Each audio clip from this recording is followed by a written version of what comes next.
Alright, I've tried to make this video a few times, and I'm just going to do it in one go because I cannot seem to upload multiple videos to my iCloud.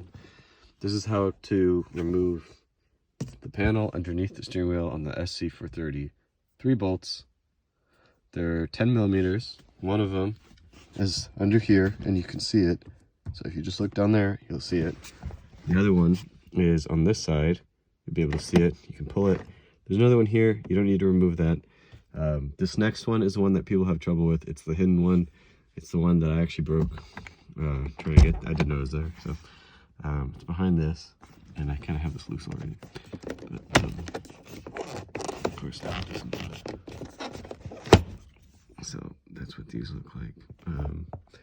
I'll show pictures, but it's below this one. It's down here. And when you do this, you'll be doing it in the day, I assume. So. And the reason why I removed this was to replace the brake pedal sensor, which had failed somewhat on this, so I wasn't able to shift out of park. If this happens to you and you cannot shift out of park, you can remove this, and underneath you'll be able to see a little white tab sticking out. You can just push your finger down and shift. So if you're waiting for the part to arrive, you can still use your car for a few days. Just be aware that if this has failed, you'll probably want to check this too. Your brake lights, mine would come on when I kind of pushed the brake. But if I went all the way down, the brake lights would not be on. So if I came to a sudden stop, the person behind me would not see brake lights. So that's something that you want to keep in mind if you do have to wait for a few days and you're driving your car.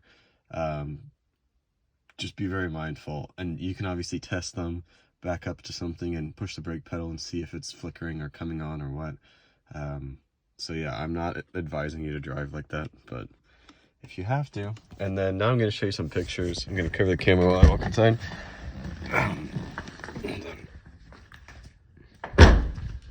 So I have the pictures of the 3 bolts and then the brake pedal sensor, which is very easy to remove. The whole thing probably took 30 minutes.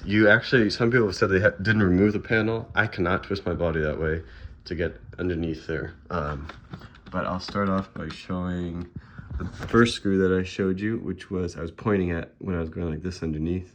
It's next to this, so you can see it. And then this is the one behind that I was pointing to. On the video, you can see the top one, but you can't see this. Oops, the one encircled, you know.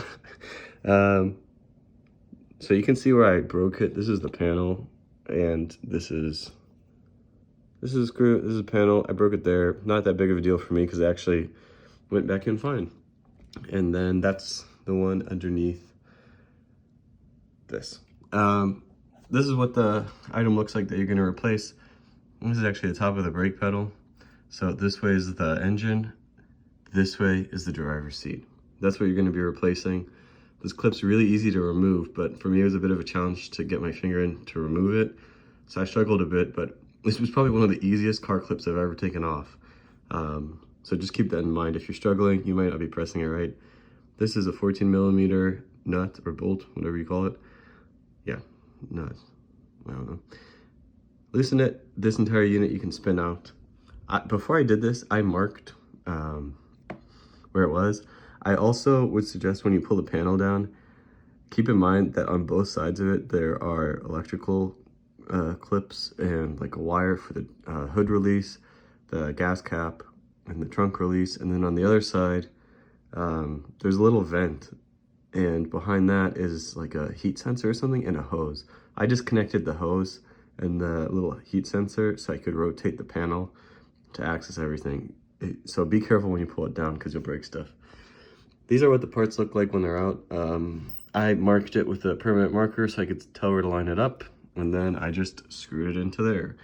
I kept screwing, and then it was not as easy to screw because it had reached there. So that was that. I actually reassembled everything, and I had forgotten to tighten the 14 millimeter nut. So I did that with the whole panel, and it's very easy. You could probably even loosen that. Looking back on this whole thing, I probably didn't even need to remove the panel, but it is so tight down there that I can see a lot of people struggling for it. Anyway, this part, less than $50, took me less than 30 minutes. We'll do the same for you. So if you have this issue, it can seem bad because it's like, oh no, you can't shift out of park, but very easy, and I hope that helps someone. Sorry the video's so crap and kind of all over the place. I don't have a script. I cannot, I have to do this in one take, so hopefully I covered everything, and I hope that helps someone. I'm sure it will, and yeah.